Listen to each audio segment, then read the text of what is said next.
Bon alors, on regarde quoi ce soir? Eh ben écoute, j'ai Toxic Avenger. Bah ça parle de quoi?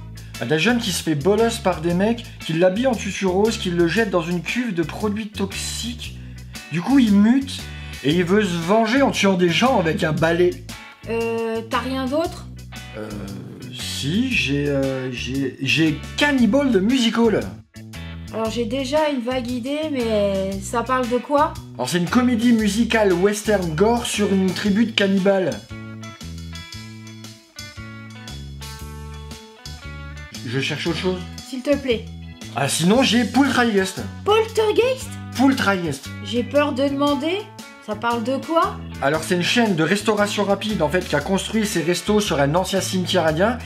Et du coup il y a une malédiction qui va changer la viande et ça va transformer tous les gens en poulets zombies.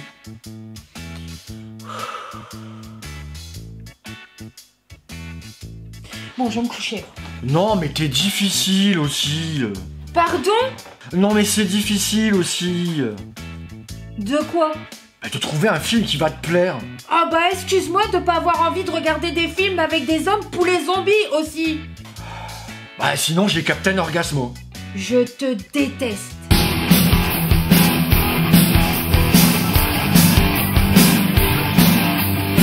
Né à New York le 30 décembre 1945, Stanley Lloyd Kaufman se passionnera dans un premier temps pour les spectacles musicaux de Broadway et ne débutera sa passion pour le cinéma que lors de ses années d'études à la prestigieuse université de Yale. Ce seront ses deux colocataires qui le traîneront au cinéma et dès lors, Kaufman passera la plupart de son temps dans les salles obscures à regarder des films de Preston Sturges, John Ford, Kenji Mizoguchi, Charlie Chaplin, des films qui forgeront son influence, mais c'est le film To Be or Not To Be de Ernest Lubitsch qui le poussera à enfin réaliser des films. Il est aussi un féru lecteur des cahiers du cinéma et sera profondément marqué par la nouvelle vague du cinéma français affranchi de toute contrainte de style, de production et de réalisation. D'ailleurs, ce cinéma français qu'on appelle aussi la nouvelle vague, qui est né fin des années 50 et qui aura duré jusque fin des années 60, aura aussi influencé énormément d'autres grands réalisateurs américains, des réalisateurs comme Scorsese ou Spielberg. C'est lors d'un séjour en Afrique qu'il filmera la mise à mort d'un cochon.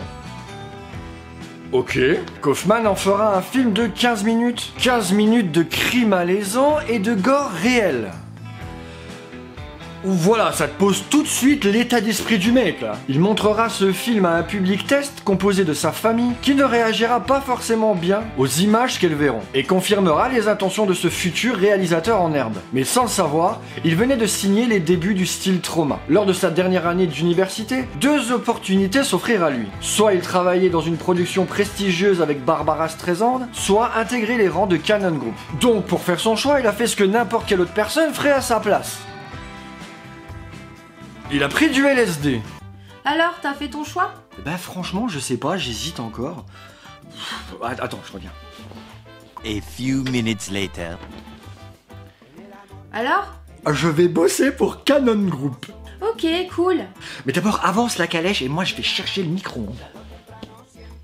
Quoi?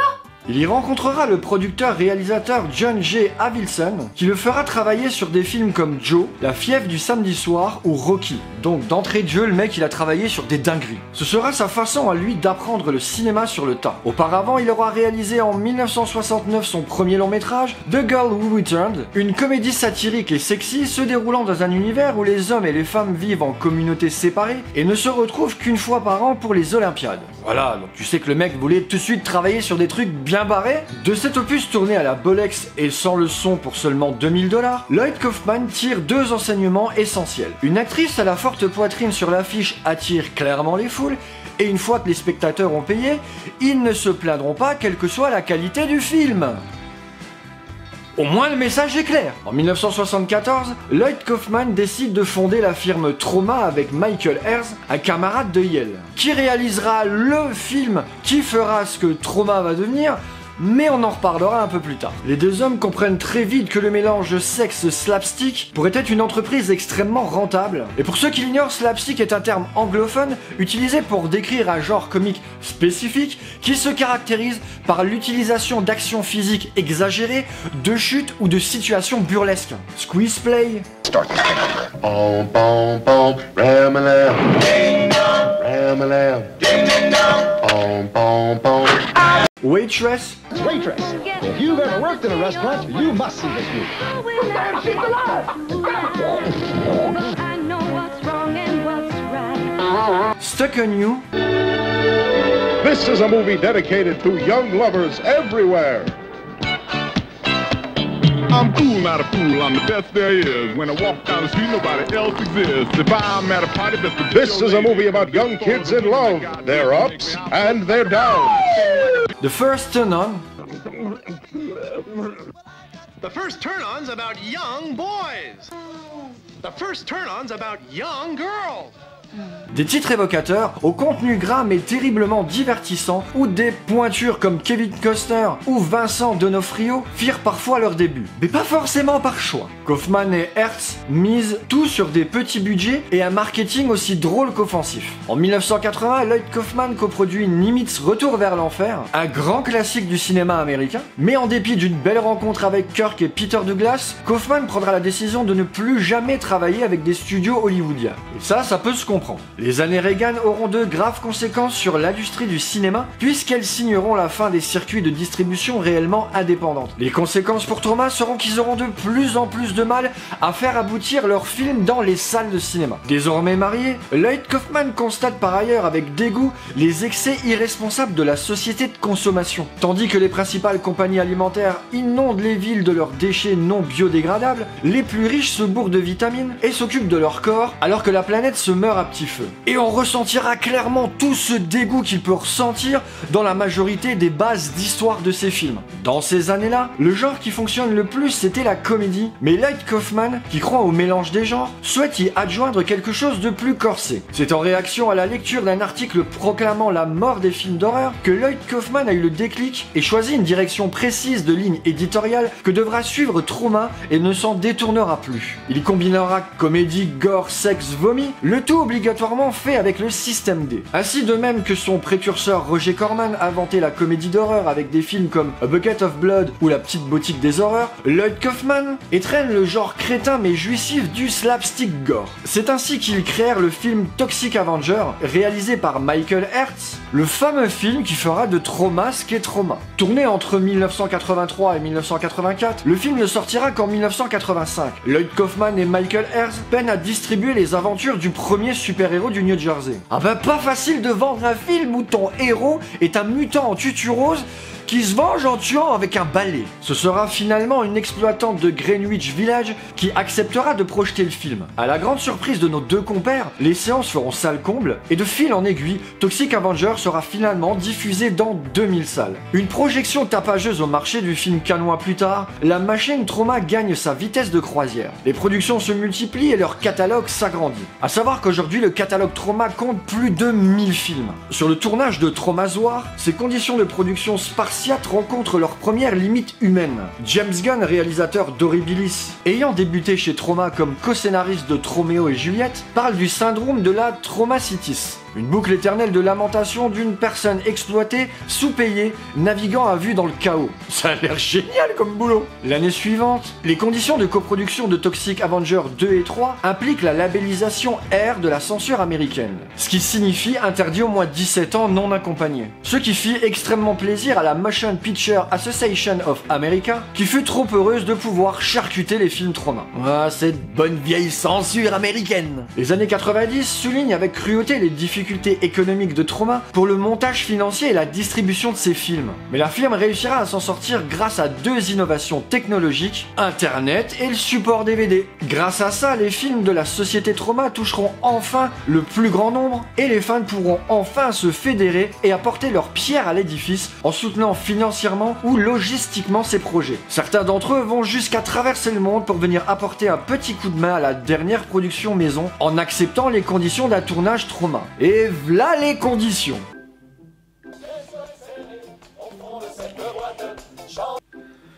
Ouais. J'ai besoin d'un coup de main pour mon prochain film, tu saurais venir faire ça? Ouais, ça devrait pouvoir se faire, j'ai un peu de temps sur le planning en ce moment. Super, bah écoute, les conditions c'est très simple, forcément tu seras pas payé. Et puis bon, il faudra que tu dormes à même le sol sur le plateau. Ok. Voilà. et puis tu te nourriras exclusivement de sandwichs au fromage. Bah ils sont bons, hein, ils sont bons, voilà, ils sont bons, voilà. Ok. Et puis bah pour les commodités, écoute, si tu dois faire tes petits besoins, on prévoira un petit sac. Voilà. Ok. Mais sans déconner, hein, c'est exactement comme ça que ça se passait. Depuis Terror Firmer, les films de la société Troma n'ont cessé de gagner en qualité jusqu'à la réussite incontestable de Poltergeist. Un opus revigorant et sans concession qui, s'il ravit le public des festivals où il est projeté, peine en revanche à convaincre les distributeurs. Laissant craindre que, comme le dit son auteur, que le chant du cygne de Lloyd Kaufman ne soit un film sur les poulets. Des distributeurs qui veulent pas distribuer un film de peur qu'il fonctionne. Je crois que c'est bon, là j'ai tout vu. Heureusement, la suite de l'aventure sera plus heureuse pour Lloyd Kaufman, qui saura rebondir bénéficiant notamment du soutien de réalisateurs en vogue dont il avait produit les premiers films, comme Trey Parker et Matt Stone, James Gunn ou Eli Roth. Après une série de documentaires qu'il co-réalise, revenant sur ses méthodes de cinéma guérilla à petit budget, la trilogie Make, Direct, Produce Your Own Damn Movie, de 2005 à 2012, il multiplie les apparitions et les caméos dans des films, mais aussi des festivals, des conventions, lui permettant au passage de continuer à financer des courts-métrages et ponctuellement un long, lui permettant de faire revenir ses personnages fétiches. Toujours actif et assurant le show comme personne, bénéficiant de l'amour de toute une génération de cinéastes formés à l'école Troma, comme d'autres le furent par Corman, Lloyd n'ayant rien bradé de son mauvais esprit et son mauvais goût de la provoque, continue son petit bonhomme de chemin pour notre plus grand plaisir.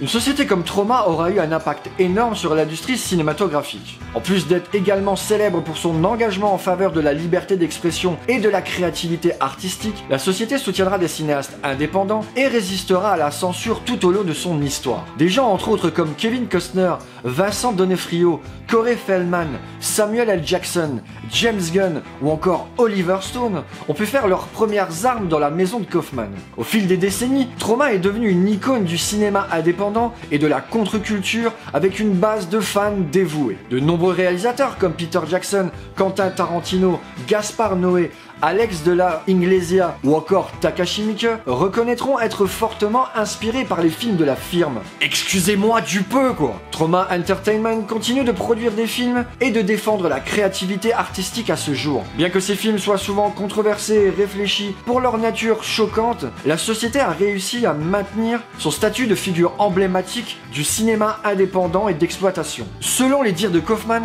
Troma est la plus vieille société à avoir survécu sans un seul hit au box-office. Et c'est probablement dû à des légions de fans à travers le monde, prêts à tout pour que ces activités cinématographiques perdurent le plus longtemps possible. J'espère que ce premier sorti du culte hors série vous aura plu.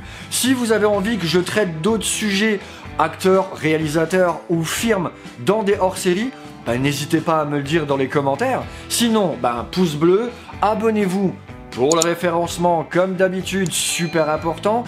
Et sinon vous avez le bouton rejoindre ou le Tipeee si vous avez envie de soutenir la chaîne. Et on se retrouve bientôt. Ciao!